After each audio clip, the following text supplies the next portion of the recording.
হযরতে মুসা আলাইহিস সালাম তুর পাহাড়ে গেলেন, আল্লাহ পাকের সাথে কথা বললেন। কথার মধ্যে হযরতে মুসা আলাইহিস সালাম আল্লাহকে ডাকতে বললেন, ওগো আল্লাহ, তোমার একজন বান্দা তোমার রাস্তায় দান করে এখন তার অর্থ সম্পদ সবকিছু শেষ হয়ে গেছে, এখন সে পথের ফকির।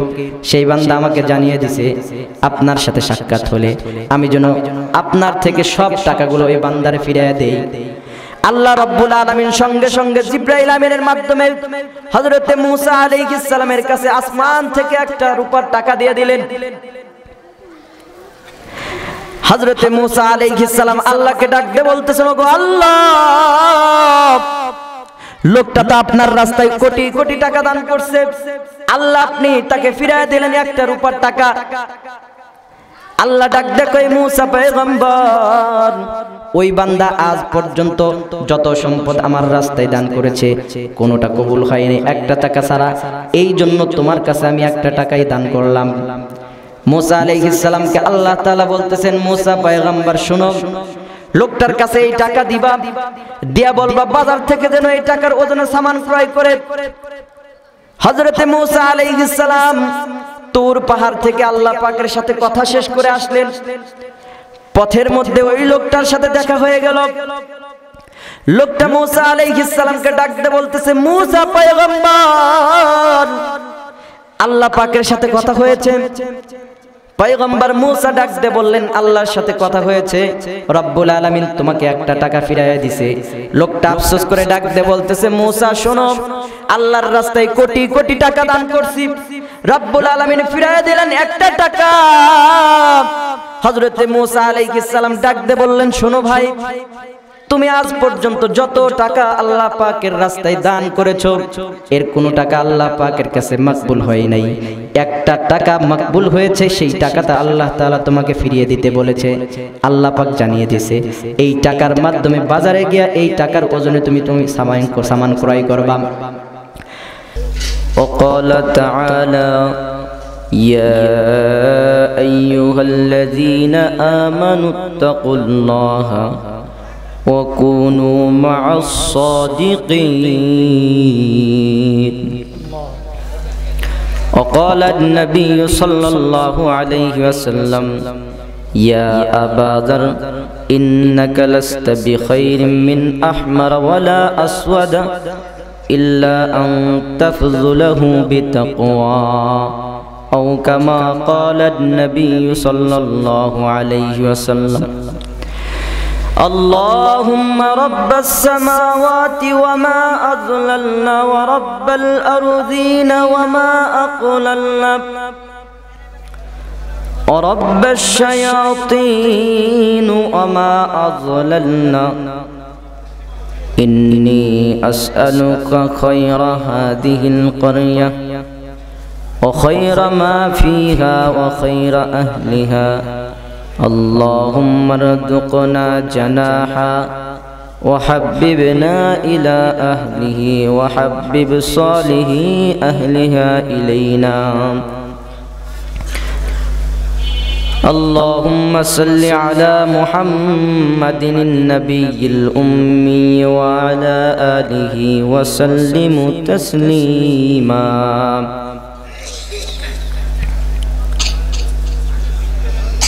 صدق الله العلي العظيم وصدق رسوله النبي الأمي الكريم ونحن على ذلك من الشاهدين والشاكرين والحمد لله رب العالمين.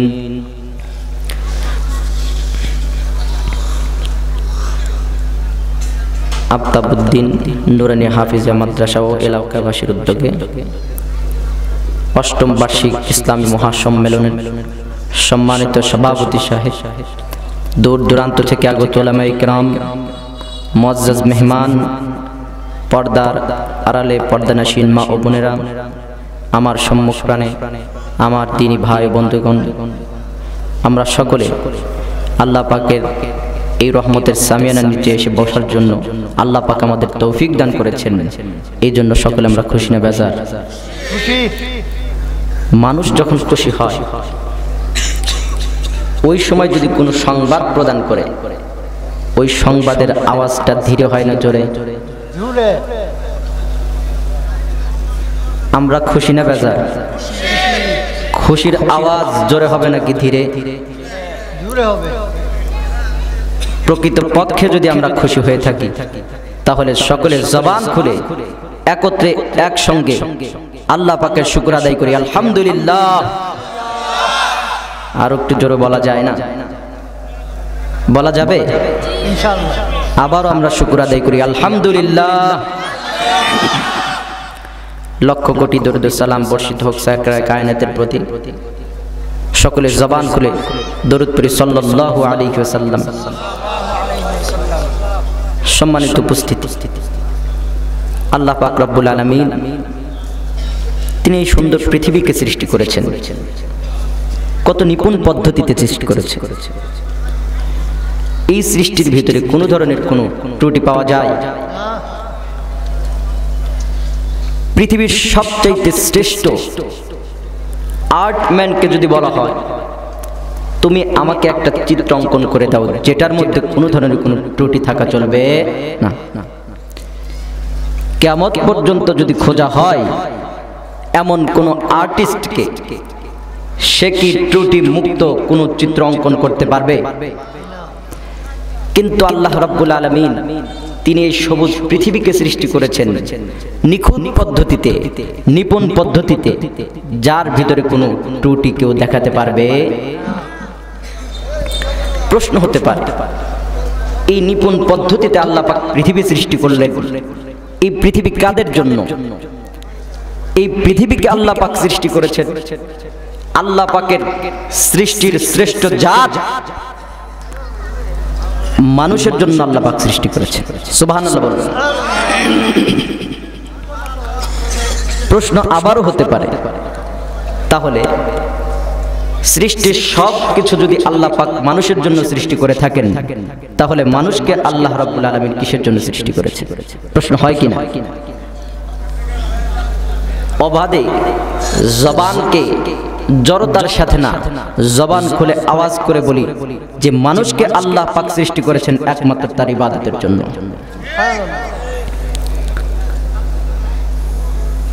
আল্লাহ রাব্বুল আলামিন মানুষকে ইবাদতের জন্য সৃষ্টি করলেন। মানুষের ইবাদত করার পিছনে সবচাইতে মূল হাতিয়ার যেটা, মাস্টার মাইন্ড যেটাকে বলা, সেটা হচ্ছে বান্দার ভিতরে আল্লাহ পাকের ভয়। কথা ঠিক কিনা? ইবাদত কি কি?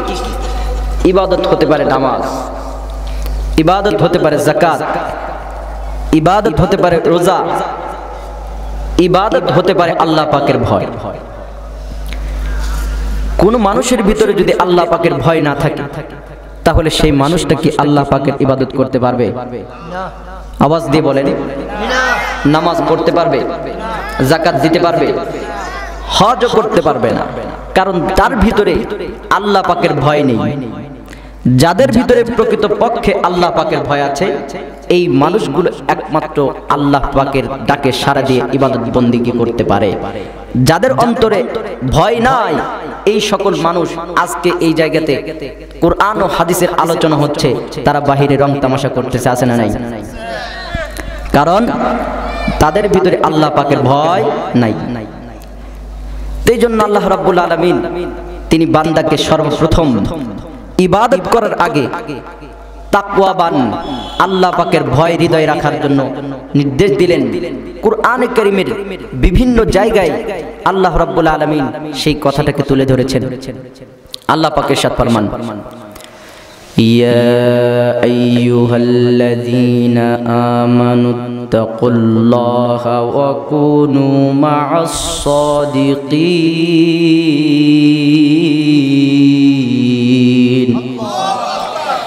আল্লাহ রাব্বুল আলামিন বলেন, হে ঈমানদারেরা, তোমরা আমার ভয় তোমাদের হৃদয়ের মধ্যে ধারণ করো, সাথে সাথে ভালো মানুষ যারা, সৎ মানুষ যারা, তাদের সাথে বন্ধুত্ব তৈরি করো, কারণ সৎসঙ্গ স্বর্গবাস, অসৎসঙ্গ সর্বনাশ। আওয়াজ দিয়ে কোন কথা ঠিক কিনা? আল্লাহ রাব্বুল আলামিন প্রথম নম্বর দায়িত্ব দিলেন ইত্তাকুল্লাহ, আল্লাহ পাকের ভয়। দ্বিতীয় নম্বর দায়িত্ব আল্লাহ দিলেন ওয়াকুনু মাস সাদিকিন, সৎ মানুষদের সাথে বন্ধুত্ব তৈরি করা, সৎ মানুষদের সাথে সহবত গ্রহণ করা। আল্লাহ পাকের ভয় যদি কোনো মানুষের মধ্যে থাকে তাহলে তার লাভ কি? তাহলে তার লাভ হলো তাদের দাম আল্লাহ পাকের কাছে বাড়বে। আল্লাহ পাকের ভয় যদি কোনো মানুষের মধ্যে থাকে, এই মানুষের দাম আল্লাহ রাব্বুল আলামিনের কাছে সারা পৃথিবীর যা কিছু আছে সব কিছুর চাইতে অনেক অনেক গুণে বেশি। যেই বান্দার অন্তরের ভিতরে যতটুক আল্লাহ পাকের ভয় থাকবে, ওই বান্দার দাম আল্লাহ পাকের কাছে ততটুক। যেমন পৃথিবীতে সালেহিনগণ আছেন, সালেহিনগণের অন্তরে আল্লাহ পাকের ভয় আছে সাধারণ মুমিন মুত্তাকি মুসলমানের চাইতে বেশি না কম? সালেহিনগণের অন্তরে আল্লাহ পাকের ভয় সাধারণ মুমিন সাধারণ মুসলমানের চাইতে অনেক বেশি। এই কারণে সালেহিনগণের দাম আল্লাহ রাব্বুল আলামিনের কাছে অনেক অনেক গুণে বেশি। এর চাইতে সিদ্দিকগণ যারা আছেন, সিদ্দিকগণের অন্তরে আল্লাহ পাকের ভয় বেশি, এই জন্য তাদের দাম আল্লাহ পাকের কাছে আরো বেশি। তাদের চাইতে পৃথিবীতে যত নবী আছেন, নবীদের অন্তরে আল্লাহ রাব্বুল আলামিনের ভয় বেশি থাকার কারণে নবীদের মর্যাদা আল্লাহ পাকের কাছে বেশি। সকল নবীদের মধ্যে আমাদের নবী আকায়ে নামদার তাজদারে মদিনা জনাবে মুহাম্মদুর রাসূলুল্লাহ, তার অন্তরে আল্লাহ পাকের ভয় বেশি, এই জন্য আল্লাহ পাকের কাছে দামও বেশি। কবি বলেন লা ইউমকিনুস সানাউ কামা কানা হাক্কুহু বাদাজ খুদা বুজুর্গতুহি কিসসা মুখতাসার। হে নবী, আপনার প্রশংসা শেষ হবে না, কিন্তু আল্লাহ পাকের পরে সবচাইতে মর্যাদার অধিকারী আপনি। কবি বলেন কে ফুল না হোতা তো কলিয়ু কা তবসুম ভি না হোতা, ये गुल न होता तू बुलबुल का तरन्नुम भी न होता। মুহাম্মদ নামের ফুলের কারণে বাগানে ফুল ফুটতেছে, মুহাম্মদ নামের ফুল আছে বলেই পৃথিবীতে ফুল বাগিচার ফুলগুলো হাসতেছে, মুহাম্মদ নামের ফুল আছে বলেই বুলবুলি পাখিগুলোর কিচির মিচির এখন পর্যন্ত শোনা যায়। পৃথিবীর ভিতরে যত সৌন্দর্য আল্লাহ পাকের নবীর জন্য, আল্লাহ পাকের নবীর মর্যাদা সবচাইতে বেশি, কারণ নবীর অন্তরে আল্লাহ পাকের ভয় সকলের চাইতে বেশি না কম। আল্লাহ পাকের নবীর অন্তরে সবচাইতে ভয় বেশি। আল্লাহ পাককে কি পরিমাণ ভয় করতেন তিনি? আচ্ছা বলুন তো দেখি, নবীর অন্তরে ভয় বেশি নাকি আমাদের অন্তরে বেশি? নবীর অন্তরে সবচাইতে ভয় বেশি, কারণ নবী কখনো কি মিথ্যা কথা বলেছেন? হারাম খেয়েছেন? হারাম দেখেছেন? কখনো সুদ খেয়েছেন? দিয়েছেন? ঘুষ নিয়েছেন? দিয়েছেন? নবীজি এই গুনার কোনোটাই করেন নাই, অথচ আমরা এই গুনার ভিতরে শামিল আছি না নাই? সবচেয়ে বড় গুনার মধ্যে থেকে একটা সুদ, এই গুনার মধ্যে আমরা আছি না নাই? অথচ এই গুনাহটা কত বড় গুনাহ যে নবীজি সাল্লাল্লাহু আলাইহি ওয়াসাল্লাম বলেন আপন মার সাথে জিনা করার চাইতে জঘন্য, এর চাইতে বড় গুনাহ হতে পারে? কথা বলেন। এটা এত বড় গুনাহ হওয়ার পরেও এই গুনার ভিতরে আমরা যে কোনো ভাবে না যে কোনো ভাবে অবশ্যই শরীক আছি। তো গুনাহ বড়, এটার শাস্তি ছোট না বড়? শাস্তি ছোট না বড়? কথা বলেন। শাস্তি বড় হবে। তো কি পরিমাণ শাস্তি হতে পারে আল্লাহ পাক রব্বুল আলামিন সামান্য এক আয়াতের মধ্যে বলে দিচ্ছেন। الذين يأكلون الربا لا يقومون إلا كما يقوم الذي يتخبطه الشيطان من المس। আল্লাহ রাব্বুল আলামিন বলেন সুদ যারা খায় কিয়ামতের দিন তারা সোজা হয়ে দাঁড়াতে পারবে না। তাদের দাঁড়ানো হবে ওই ব্যক্তির মতন যেই লোকটাকে শয়তান তার আপন পরশের মাধ্যমে মহাচ্ছন্ন করে রেখেছে। লোকটা যেমন সোজা হয়ে দাঁড়াতে পারে না, কিয়ামতের দিন সুদ যারা খায় তারাও সোজা হয়ে দাঁড়াতে পারবে না। আল্লাহর নবী মেরাজে চলে গেলেন। মেরাজে গিয়ে সপ্তম আসমানে পৌঁছে যান। সপ্তম আসমানে রাসূলুল্লাহ বিকট বিকট আওয়াজ শুনতে পেলেন। নবীজি এমন একটা জনপদের নিকট দিয়ে গমন করলেন, যেই জনপদের মানুষগুলা এক একটার পেট ছিল বিশাল বিশাল ঘরের মতো। এই ঘরগুলোর মধ্যে সাপ বিচ্ছু পোকামাকড় দিয়ে ভরা। নবীজি ডাক দিয়ে বললেন, ও জিব্রাইল, এই লোকগুলো কারা? আল্লাহর নবীকে জিব্রাইল আমিন ডাক দিয়ে বলতেছেন, ইয়া রাসূলুল্লাহ, এই মানুষগুলো আর কেউ না, এই মানুষগুলো হলো তারা দুনিয়ার জমিনে যারা সুদ খেত, সুদ আদান প্রদান করত, সুদের কারবারের সাথে যারা জড়িত থাকতো, এই মানুষগুলা দুনিয়াতে সুদ খাইতো, এরা হলো সুদখোর। আল্লাহ পাকের নবী ফজরের নামাজের পরে মাঝে মাঝে সাহাবীদেরকে নিয়ে বসতেন। একদিন ফজরের নামাজ পর রাসূলুল্লাহ সাহাবীদেরকে নিয়ে বসছেন। আল্লাহর নবী সাহাবীদেরকে ডাকতে বললেন, আমার সাহাবীরা, আজকে রাতে তোমরা কোন স্বপ্ন দেখেছো? সাহাবীরা ডাকতে বলতেছে, না না ইয়া রাসূলুল্লাহ, আজ কোন স্বপ্ন দেখি নাই। আল্লাহর নবী ডাকতে বললেন, আমার সাহাবীরা, আজ রাতে আমি একটা স্বপ্ন দেখেছি। আল্লাহর নবী তিনি স্বপ্নের বৃত্তান্ত বলছেন। নবীজি সাল্লাল্লাহু আলাইহি ওয়াসাল্লাম তিনি বলেন, আমি ঘুমন্ত আছি, দুইজন ব্যক্তি কোথা থেকে যেন আসলো, আমাকে ঘুম থেকে জাগ্রত করে নিয়ে আমার দুইটা বাহু ধরে ধরে পবিত্র ভূমির দিকে নিয়ে গেল। আমি কোনো কথা বললাম না, যেতেই থাকলাম। এক পর্যায়ে একটা রক্তের নদীর কাছে পৌঁছে গেলাম। তাকায় দেখলাম রক্তের নদীর ভিতরে একটা মানুষ হাবুডুবু খায়। পাশেই দেখলাম একজন ব্যক্তি দাঁড়িয়ে আছে। লোকটার সামনে বিশাল বিশাল পাথরের টুকরা। মাঝের ব্যক্তি যখনই সাঁতার কেটে কেটে কিনারায় আসতে চায়, আল্লাহর নবী দেখেন কিনারায় দাঁড়ানো ব্যক্তিটা ওই ব্যক্তির মাথার উপর বিশাল পাথরের টুকরা দিয়ে আঘাত করে লোকটা যেথায় ছিল সেথায় চলে যায়। আল্লাহর নবী ওই দুইজন সাথীকে ডাকতে বলেন, ও সাথী দয়, এই লোকটাকে যাকে এইভাবে শাস্তি দেওয়া হচ্ছে। ওই দুইজন লোক ডাকতে বলতেছেন, ইয়া রাসূলুল্লাহ, এই লোকগুলো আর কেউ না ইয়া রাসূলুল্লাহ, এই লোকগুলো হলো তারা যেই মানুষগুলো দুনিয়ার জমিনে সুদের কারবার করত, এরা হলো সুদ খাইতো, সুদের কার্যক্রমের সাথে সম্পৃক্ত থাকতো, এরা হলো সুদখোর। আওয়াজ দিয়ে বলি নাউজুবিল্লাহ। সুদ খাইলে শুধু আল্লাহ তাআলা শাস্তি দেয় না, সুদ যারা খায় তাদেরকে দুই কারণে রব্বুল আলামিন শাস্তি প্রদান করেন। এক হলো সুদ খাওয়া, দ্বিতীয় নম্বর কারণ আল্লাহ রাব্বুল আলামিন বলেন, যালিকা বিআন্নাহুম ক্বালু ইন্নামাল বাইউ মিসলুর রিবা। সুদ যারা খায় রব্বুল আলামিন শুধু সুদ খাওয়ার কারণে তাদেরকে জাহান্নামের আগুনের মধ্যে জ্বালাবেন না। তাহলে তাদেরকে কেন জ্বালাবেন? আল্লাহ তাআলা বলেন, এই লোকগুলো মনে করত সুদ যেমন ব্যবসা বাণিজ্য তেমন। আল্লাহ রাব্বুল আলামিন তিনি পার্থক্য করে দিলেন, ও দুনিয়ার মানুষ, সুদ যেমন ব্যবসা বাণিজ্য তেমন না, সুদ আর ব্যবসা বাণিজ্যের মধ্যে পার্থক্য আছে। আল্লাহ পাক রব্বুল আলামিন তিনি যৌক্তিক কোনো পার্থক্য বর্ণনা করলেন না। আল্লাহ ডাকতে বলতেছে, ও দুনিয়ার মানুষ, সুদ আর ব্যবসা বাণিজ্যের মধ্যে পার্থক্য আছে। কেমন পার্থক্য? আল্লাহ তাআলা বলেন, আহাল্লাল্লাহুল বাইআ ওয়া হাররামার রিবা।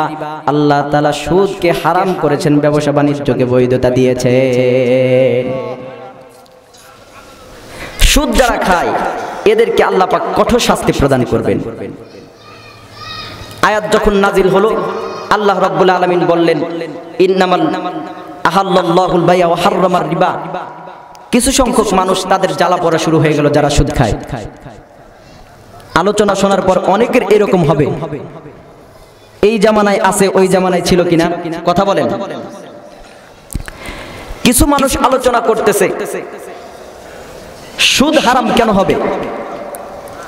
কারণ সুদের ভিতরে দেখবেন আসল মাল খাটিয়ে লভ্যাংশ খায়, ব্যবসা বাণিজ্যতে আসল মাল লাগিয়ে লভ্যাংশ খায়, পার্থক্য আছে।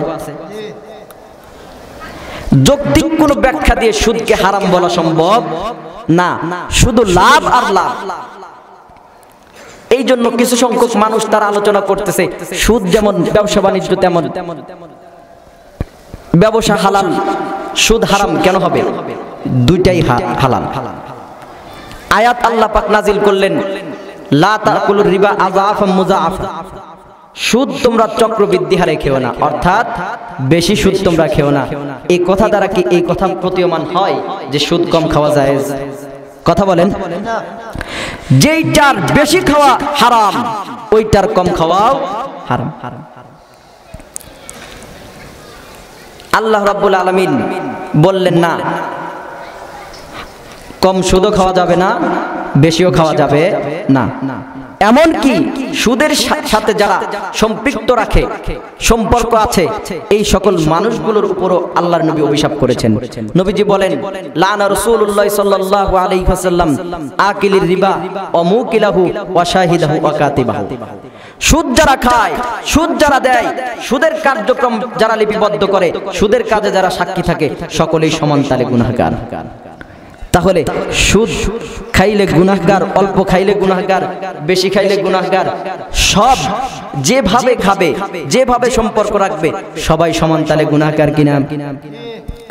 আল্লাহ পাকের এই ভীতিময় বাণী শোনার পরে কিছু সংখ্যক মানুষ এখান থেকেও আছে এমন, মাহফিল পরিত্যাগ করার পরে তারা সুদ থেকে একেবারে তওবা করবে, এমন মানুষ পাওয়া যাবে কিনা?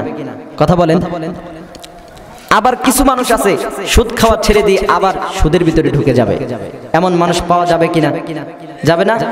আল্লাহ পাক রব্বুল আলামিন এদের বিধান কি হবে সেটাও জানিয়ে দিলেন।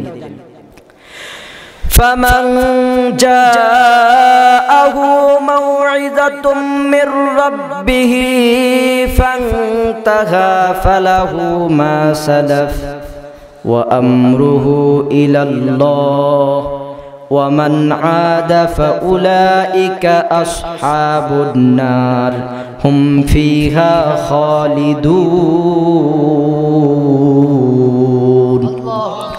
আল্লাহ রাব্বুল আলামিন বলেন, আমার ভীতিময় বাণী শোনার পর যেই সকল মানুষ সুদ থেকে বিরত থাকে, সুদের কার্যক্রম থেকে নিজেকে গুটিয়ে নেয়, আল্লাহ বলেন তারা যে বিগত দিনে সুদ খেয়েছে, এই সুদের কার্যক্রম তাদের জন্য অতিবাহিত হয়ে গেছে। এটার ফয়সালা একমাত্র আল্লাহ পাক রব্বুল আলামিন করবেন। এখন যারা সুদ ছেড়ে দিয়ে আবার সুদের ভিতরে ঢুকে যায়, আল্লাহ বলেন ওয়ামান আদা ফাউলাইকা আসহাবুন নার, তারা হলো সকলে জাহান্নামের অধিবাসী। আওয়াজ দেখুন নাউজুবিল্লাহ। আজকে মনে করি সুদ খাইলে দ্রুত ধনী হওয়া যায়, লক্ষ লক্ষ কোটি কোটি টাকার মালিক হওয়া যায়। সুদের টাকার ভিতরে অনেক বরকত। বলুন তো দেখি, সুদের টাকার মধ্যে বরকত আছে? হাজার হাজার লক্ষ লক্ষ কোটি কোটি টাকা যদি আপনার সুদের থাকে, এই টাকার কোনো লাভ নাই। কারণ কোটি কোটি টাকা যদি আল্লাহর রাস্তায় দান করেন, শীতের সিজন চলতেছে, কোটি টাকার কম্বল কিনে গরিব মানুষের মধ্যে বিলি করে দিলেন, চারেনা পয়সার কোনো দাম আল্লাহ পাকের কাছে? আল্লাহ পাকের কাছে চারেনা পয়সারও দাম নাই। কিন্তু আপনি যদি হালাল পদ্ধতিতে একটা টাকা কামিয়ে আল্লাহ পাকের রাস্তায় দান করতে পারেন, এইটার দাম সারা পৃথিবী যদি এক পাল্লায় উঠাইয়া দেওয়া হয়, আর যদি 1 টাকা 1 পাল্লা উঠা দেওয়া হয়, আওয়াজ দিয়ে বলুন তো দেখি, সুদের টাকার দাম বেশি ভারী হবে নাকি একটা হালাল টাকা? সাইয়েদনা মুসা আলাইহিস সালাম তুর পাহাড়ে যাচ্ছেন একদিন আল্লাহর সাথে কথা বলার জন্য। পথের মধ্যে একজন মানুষ হযরতে মুসা আলাইহিস সালামকে ডাকতে বলতেছে, মুসা পয়গম্বর, আপনি কোথায় রওনা দিয়েছেন? হযরতে মুসা আলাইহিস সালাম বলেন, আল্লাহর সাথে তুর পাহাড়ে কথা বলার জন্য যাই। এইবার লোকটা ডাকতে বলতেছে, মুসা পয়গম্বর, আল্লাহ পাকের সাথে কথা বলার জন্য যাও ভালো, কিন্তু আল্লাহ তাআলাকে গিয়া বলবা আল্লাহর রাস্তায় সব সম্পত্তিগুলো আমি দান করে দিছি, এখন আমি পথের ফকির হয়ে গেছি, আল্লাহ যেন আমার সব টাকাগুলো ফিরিয়ে দেন। হযরতে মূসা আলাইহিস সালাম ডাক দিয়ে বলতেছেন, ও ভাই, আল্লাহ পাকের রাস্তায় দান করে তুমি ফেরত চাও কেন? লোকটা মূসা আলাইহিস সালামকে ডাক দিয়ে বলতেছে, ও পয়গম্বর মূসা, আল্লাহ পাকের রাস্তায় 1 টাকা দান করলে 10 গুণ পাওয়া যায়। এই উদ্দেশ্যে আল্লাহর রাস্তায় সব সম্পত্তিগুলোকে আমি শেষ করে দিয়েছি, দান করে দিয়েছি। আল্লাহ তাআলা আমাকে 10 গুণ বৃদ্ধি করে দেওয়ার তো দূরের কথা, আসল টাকাই তো আমার কাছে নাই, এখন আমি পথের ফকির। হযরতে মূসা আলাইহিস সালাম তুর পাহাড়ে গেলেন, আল্লাহ পাকের সাথে কথা বললেন। কথার মধ্যে হযরতে মূসা আলাইহিস সালাম আল্লাহকে ডাক দিয়ে বললেন, ওগো আল্লাহ, তোমার একজন বান্দা তোমার রাস্তায় দান করে এখন তার অর্থ সম্পদ সবকিছু শেষ হয়ে গেছে, এখন সে পথের ফকির। সেই বান্দা আমাকে জানিয়ে দিছে আপনার সাথে সাক্ষাৎ হলে আমি যেন আপনার থেকে সব টাকাগুলো এই বান্দারে ফিরিয়ে দেই। আল্লাহ রাব্বুল আলামিন সঙ্গে সঙ্গে জিবরাইল আমিনের মাধ্যমে হযরতে মূসা আলাইহিস সালামের কাছে আসমান থেকে একটা রূপার টাকা দিয়ে দিলেন। হযরতে মূসা আলাইহিস সালাম আল্লাহকে ডাক দিয়ে বলতেছেন, ওগো আল্লাহ, লোকটা তো আপনার রাস্তায় কোটি কোটি টাকা দান করছে, আল্লাহ আপনি তাকে ফিরিয়ে দিলেন 1টা রূপার টাকা। আল্লাহ ডাক দিয়ে কয়, মূসা পয়গম্বর, ওই বান্দা আজ পর্যন্ত যত সম্পদ আমার রাস্তায় দান করেছে কোনোটা কবুল হয়নি, 1টা টাকা ছাড়া। এই জন্য তোমার কাছে আমি 1টা টাকাই দান করলাম। মূসা আলাইহিস সালামকে আল্লাহ তাআলা বলতেছেন, মূসা পয়গম্বর শুনো, লোকটার কাছে এই টাকা দিবা, দিয়া বলবা বাজার থেকে যেন এই টাকার ওজনে সামান ক্রয় করে। হযরতে মূসা আলাইহিস সালাম তুর পাহাড় থেকে আল্লাহ পাকের সাথে কথা শেষ করে আসলেন। পথের মধ্যে ওই লোকটার সাথে দেখা হয়ে গেল। লোকটা মূসা আলাইহিস সালামকে ডাক দিয়ে বলতেছে, মূসা পয়গম্বর, আল্লাহ পাকের সাথে কথা হয়েছে। পয়গম্বর মূসা ডাক দিয়ে বললেন, আল্লাহর সাথে কথা হয়েছে, রব্বুল আলামিন তোমাকে 1টা টাকা ফিরিয়ে দিয়েছে। লোকটা আফসোস করে ডাক দিয়ে বলতেছে, মূসা শোনো, আল্লাহর রাস্তায় কোটি কোটি টাকা দান করছি, রব্বুল আলামিন ফিরিয়ে দিলেন 1টা টাকা। হযরতে মূসা আলাইহিস সালাম ডাক দিয়ে বললেন, শোনো ভাই, তুমি আজ পর্যন্ত যত টাকা আল্লাহ পাকের রাস্তায় দান করেছো এর কোনো টাকা আল্লাহ পাকের কাছে মকবুল হয় নাই, 1টা টাকা মকবুল হয়েছে, সেই টাকাটা আল্লাহ তাআলা তোমাকে ফিরিয়ে দিতে বলেছে। আল্লাহ পাক জানিয়ে দিয়েছে এই টাকার মাধ্যমে বাজারে গিয়া এই টাকার ওজনে তুমি সামান ক্রয় করবা। হযরতে মূসা আলাইহিস সালাম যখন টাকাটা ওই লোকটাকে দিয়ে দিলেন, লোকটা চলে গেল বাজারে গোশতের দোকানে। গোশতের দোকানদারকে ডাক দিয়ে বলতেছো, ভাই কসাই, এই নাও 1টা টাকা দিলাম তোমাকে, এই টাকা ওজন দিয়ে যেই গোশত হয় সেই পরিমাণ গোশত আমাকে দাও। কসাই মনে মনে চিন্তা করতেছে, লোকটা তো আগে ধনী ছিল, এখন তো টাকা পয়সা আল্লাহ পাকের রাস্তায় দান করে গরিব হয়ে গেছে, লোকটা তো গোশত খেতে পারে না। কসাই ডাক দিয়ে বলতেছে, ও ভাই, 1 টাকার পরিমাণে ওজন করে গোশত তোমাকে দিতাম না,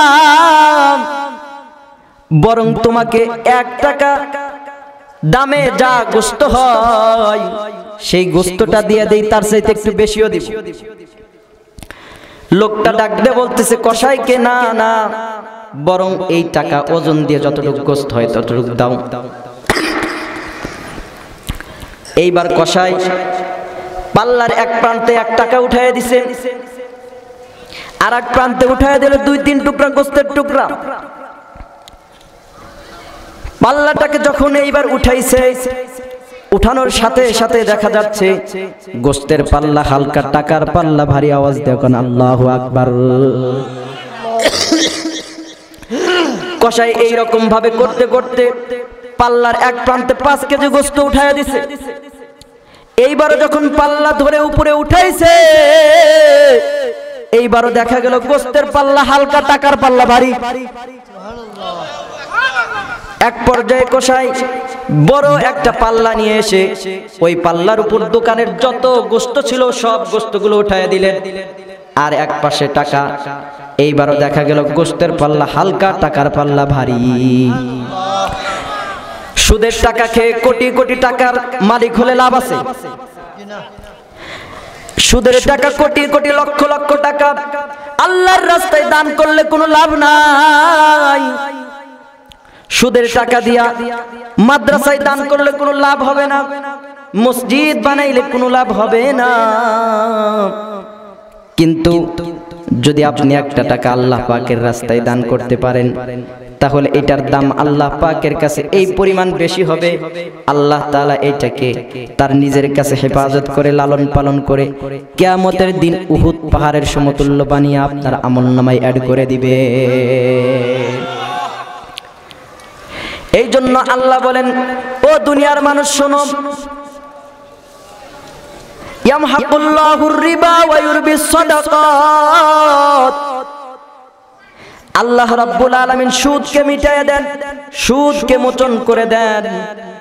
আর একটা টাকা যেটা হালাল পদ্ধতিতে হবে, এই একটা টাকা আল্লাহ পাকের রাস্তায় দান করলে হযরতে আয়েশা চোখ মিলে তাকিয়ে দেখলেন আল্লাহর নবী হযরতে আয়েশার পায়ের কাছে দাঁড়িয়ে দাঁড়িয়ে তাহাজ্জুদের নামাজ পড়তেছেন।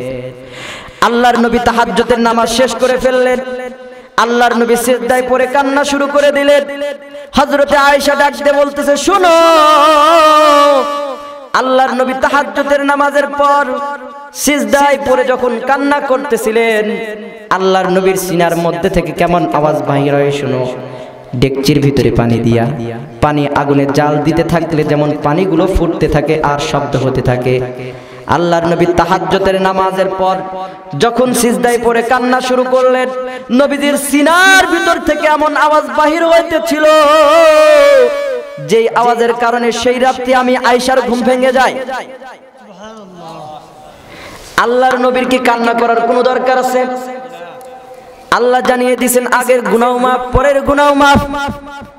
নবীজি বেগুনাহ মাসুম, আল্লাহর নবীর কোনো গুনাহ নাই। তারপরেও আল্লাহর নবী প্রতিদিন আল্লাহ পাকের কাছে শতবার তওবা করতেন।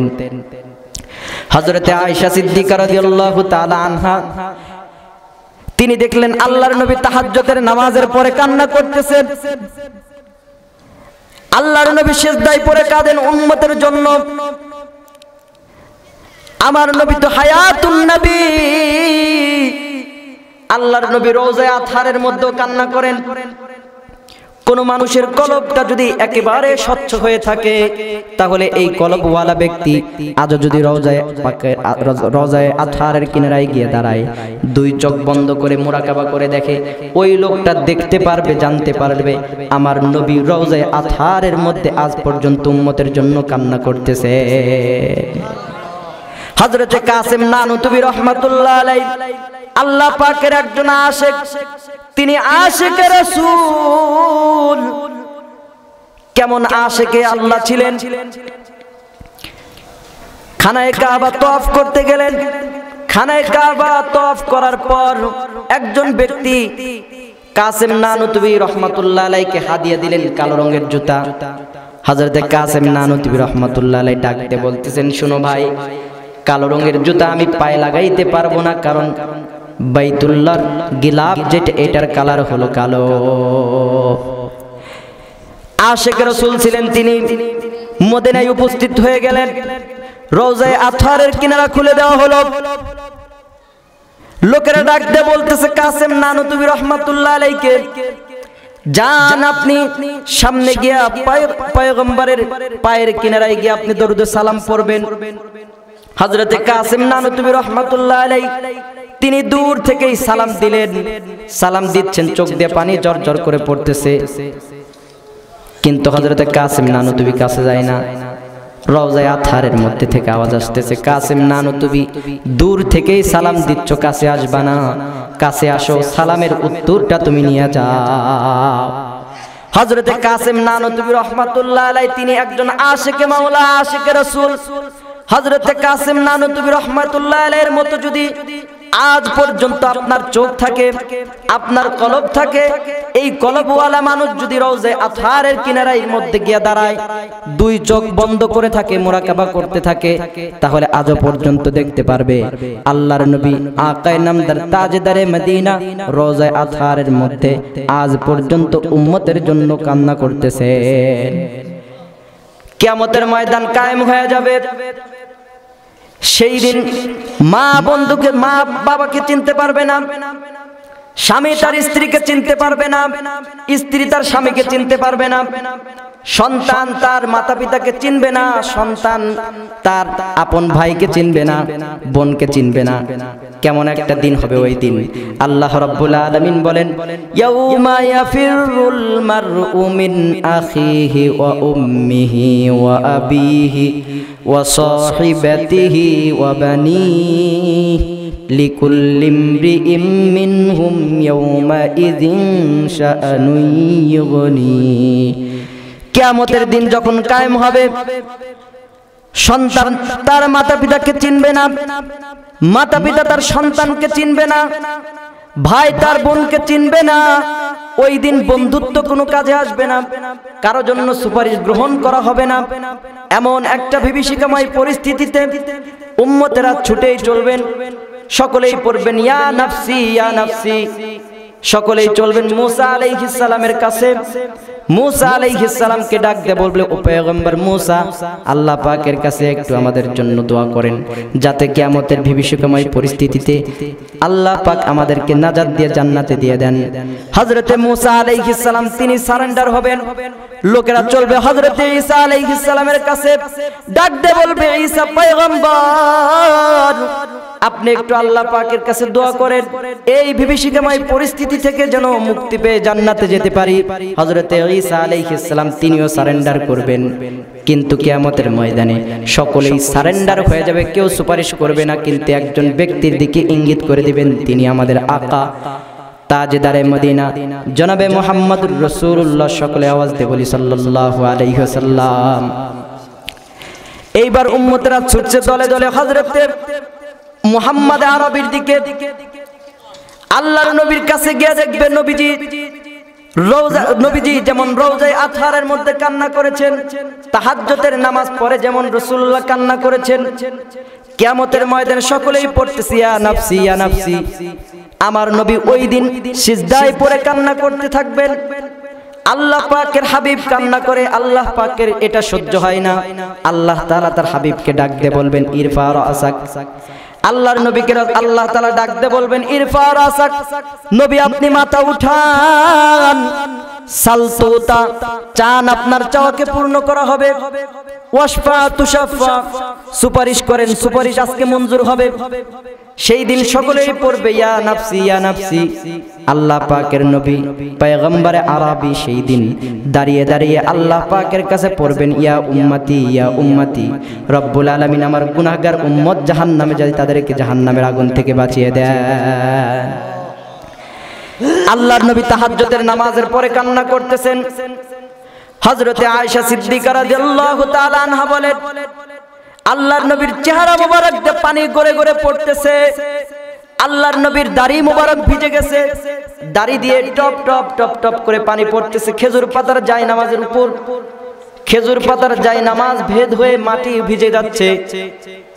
আল্লাহর নবী হযরতে আয়েশা এই অবস্থা দেখার পর হযরতে আয়েশা আল্লাহর নবীকে ডাক দিয়ে বলতেছে, লিমা তাবকি ইয়া রাসূলুল্লাহ, ডাক দিয়ে বলতেছে, ও গো রাসূলুল্লাহ আপনি কেন কান্না করেন? আল্লাহ তো আপনাকে বলে দিয়েছেন আগের গুনাহ মাফ, পরের গুনাহ মাফ, আপনি তো বেগুনাহ মাসুম নবীদের সর্দার, তারপরে আপনি এত কেন কান্না করেন? আল্লাহ পাকের নবী হযরতে আয়েশা সিদ্দিকাকে ডাক দিয়ে বলতেছেন, ও আয়েশা, জগতের মানুষের সকলের অন্তরে আল্লাহ পাকের ভয় যেই পরিমাণ, আমি একা আমার অন্তরে আল্লাহ পাকের ভয় তাদের সকলের চাইতে বেশি। এমন নবী কি পাওয়া যাবে? কিয়ামতের ময়দানে সকলেই পড়তেছে ইয়া নাফসি ইয়া নাফসি, আমার আপনার নবী পড়তেছে ইয়া উম্মতি ইয়া উম্মতি। এই জন্য আল্লাহ রাব্বুল আলামিন বলেন, ইয়া আইয়ুহাল্লাযীনা আমানুত্তাকুল্লাহা হাক্কা তুকাতিহি ওয়ালা তামুতুন্না ইল্লা ওয়া আনতুম মুসলিমুন।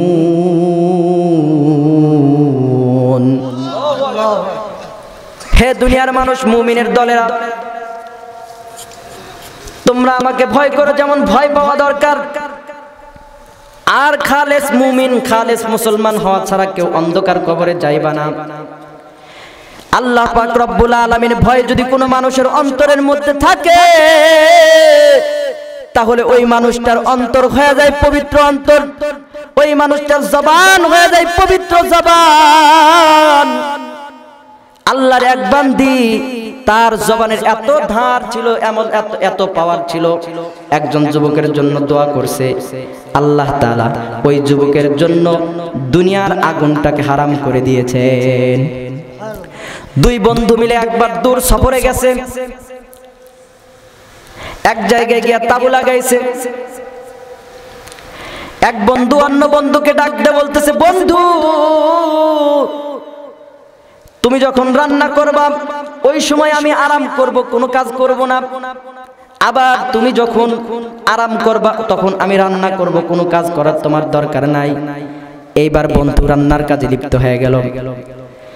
এইবার চুলা জ্বালাইছে, চুলা জ্বলতেছে জ্বলতেছে, হঠাৎ করে যখন চুলাটা নিভে গেছে, যেই বন্ধু রান্নার কাজে লিপ্ত আছে ওই বন্ধু চুলার ভিতরে হাত দিয়া চুলার আগুনটাকে এইরকম বাতাস করে করে জ্বালাইতেছে। আরামকারী বন্ধু ডাক দিয়ে বলতেছে, বন্ধু এটা তুমি কেমন কারিশমা দেখাইলা, এই জাদুবিদ্যা তুমি কোথায় থেকে শিখছো? বন্ধু কয় কি হয়েছে? বন্ধু ডাক দিয়ে বলতেছে, বন্ধু আমি দেখলাম দুনিয়াতে যারা মানুষ আছে এই মানুষগুলো চুলার আগুন যখন বন্ধ হয়ে যায় একটা ফুৎকার দিয়ে ফুক দিয়ে দিয়ে আগুন জ্বালায়, কিন্তু তুমি দেখলাম হাত দিয়ে আগুন জ্বালায় দিলা। বন্ধু বলো ঘটনাটি কি? এইবার বন্ধু ডাক দিয়ে বলতেছে, বন্ধু শোনো, এমন কোন কারিশমা কারামতি আমার কাছে নাই, কিন্তু একদিন একজন মহিলা আমার জন্য দোয়া করেছে, ওই দিনের পর থেকে দুনিয়ার কোনো আমার আগুন শরীরে স্পর্শ করে না।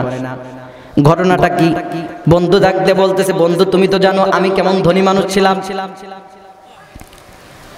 এমন কোন দিন ছিল না যেই দিন আমি মদ্যপান করি নাই। একদিন দুপুরের সময় আমি আমাদের ছাদের উপর উঠলাম, ছাদের থেকে নিচের দিকে তাকায় দেখি একজন যুবতী সুন্দরী রমণী, এত সুন্দরী ছিল সেই মহিলাটাকে দেখে এত ভালো লাগছে আমার। এই ভালো লাগা থেকে আমার পিতাকে আমি ডাক দিয়ে বললাম, পিতা এই মহিলাটাকে যদি আমার সাথে বিবাহ করায় দিতে পারো তাহলে আপনি তো আমাকে মদ্যপান করা থেকে কত বারণ করেছেন, যদি বিবাহ করায় দিতে পারেন তাহলে কথা দিলাম আগামী দিন থেকে মদ্যপান করা দূরের কথা মদের বোতলটা হাত দিয়ে স্পর্শ করব না। বাবা কয় ঠিক আছে, এটা তো কোনো ব্যাপারই না। পরদিন সন্ধ্যার দিকে এই যুবকের বাবা চলছে অনেকগুলো সাজা নিয়ে, অনেকগুলো মজা নিয়ে, ওই লোকটার বাড়িতে গিয়া দরজার ভিতরে নক দিল। লোকটা ভিতর থেকে বাহিরে আসলো, ডাক দিয়ে বলতেছে, কি ব্যাপার, আপনার কি দরকার? লোকটা ডাক দিয়ে বলতেছে, তোমার একটা মেয়ে আছে শুনছি। লোকটা বলতেছে হ্যাঁ। কয় আমার ছেলের সাথে বিবাহ দাও। লোকটা ডাক দিয়ে বলতেছে, আচ্ছা শুনেন, ধরেন মেয়েটা আপনার, ছেলেটা আমার মদ্যপায়ী, এমতো অবস্থায় আপনি কি বিবাহ দিবেন? যুবকের বাপ বলতেছে না না বিবাহ দিব না। এইবার মহিলার বাপ বলতেছে না না আমিও বিবাহ দিব না। বাবা সন্তানের কাছে ডাক দিয়ে বলতেছে, বেটা শোনো, এই মহিলাকে ভুলে যাও, কারণ এই মহিলা তোমার সাথে বিবাহ দিবে না, কারণ তুমি তো একটা মদ্যপায়ী সন্তান, তোমার সাথে বিবাহ দেবে বা কেন? এই ঘটনার পরে ওই মহিলার বিবাহ হয়ে গেছে। দীর্ঘ 6টা বছর কেটে গেছে। এইবার মহিলার 2-1টা বাচ্চা হয়েছে। ঘটনাক্রমে সেই এলাকার মধ্যে অনেক কহত সালে এসে পড়ছে, অভাব অনটন আসছে। ধনী ব্যক্তি অনেকগুলো সম্পদ নিয়ে ওই জায়গায় বিলি করার জন্য গেছে। এই মহিলার 2টা সন্তান, স্বামী ইন্তেকাল হয়ে গেছে। এইবার এই মহিলা এই জায়গাতে এসে ত্রাণ সামগ্রী নেওয়ার জন্য চাইতেছে। যুবক ওই মহিলার কণ্ঠ শোনার পরে ডাক দিয়ে বলতেছে, মহিলা তোমাকে চেনা চেনা লাগে। মহিলা ডাক দিয়ে কয়, আমিও আপনারে চিনি, আমাদের বাড়ির সাথেই আপনার বাড়ি। যুবক ডাক দিয়ে বলতেছে, তোমার কি চাই? মহিলা ডাক দিয়ে বলতেছে, আমার প্রাণ চাই, আমার দুইটা দুধের সন্তান আজ 2 দিন হলো না খেয়ে আছে, এই সন্তানদেরকে খাবার দেওয়া লাগবে। এবার যুবক সুযোগ পেয়ে ডাক দিয়ে বলতেছে, মহিলা দীর্ঘ 6টা বছর যা পাই নাই, আজকে তুমি তা দিয়া আমার থেকে ত্রাণ সামগ্রী নিতে হবে। মহিলা ডাক দিয়ে বলতেছে, যুবক খাঁটি যারা মুমিনা বান্দি হয় আল্লাহ, এই বান্দিগুলো নিজের ইজ্জত বিক্রি করে সামান নেয় না। মহিলা ডাক দিয়ে বলতেছে, যুবক শোনো, তুমি আমাকে খানা দিলে না, কোনো সমস্যা নাই, কিন্তু আমি বাড়িতে চলে যাচ্ছি। তুমি মনে রাখো, আমি বাড়িতে যেতে দেরি হবে, কিন্তু আল্লাহ পাক আমার জন্য রিজিকের ব্যবস্থা করতে দেরি হবে না। যুবক চিন্তা করতেছে, মহিলার কথা যদি সত্য হয় তাহলে তো আমার উপর লানত পড়বে আল্লাহ পাকের। মহিলা বাড়িতে যাওয়ার আগে যুবক দৌড়ায়া বাড়িতে গেছে। বাড়িতে গিয়া তার জন্য আটা রেখে দিছে। মহিলা বাড়িতে গিয়া দেখতেছে আটা, চিনি, এইগুলো সবকিছু একত্রিত হয়ে রয়েছে। এইবার মহিলা রুটি বানায় তার সন্তানদেরকে খাওয়াইছে। আল্লাহ তাআলার কাছে দোয়া করতেছে, ওগো রব্বুল আলামিন, যেই যুবক আমার সাথে অপকর্ম করতে চায়, রব্বুল আলামিন তুমি তার চেহারা আমাকে দেখাইলাম, কিন্তু যেই যুবক, যেই ব্যক্তি আমার জন্য খাবারের ইন্তজাম করলো, ওই লোকের চেহারা তুমি আমাকে দেখাইলা না। আল্লাহ তাআলাকে ডাক দিয়ে বলতেছো, ওগো রব্বুল আলামিন, তুমি ওই লোকের চেহারা দেখাও নাই, কোনো সমস্যা নাই, কিন্তু আমি দোয়া করলাম আল্লাহ আপনি তাকে দুনিয়ার আগুন এবং জাহান্নামের আগুন থেকে মুক্তি দিয়ে দেন।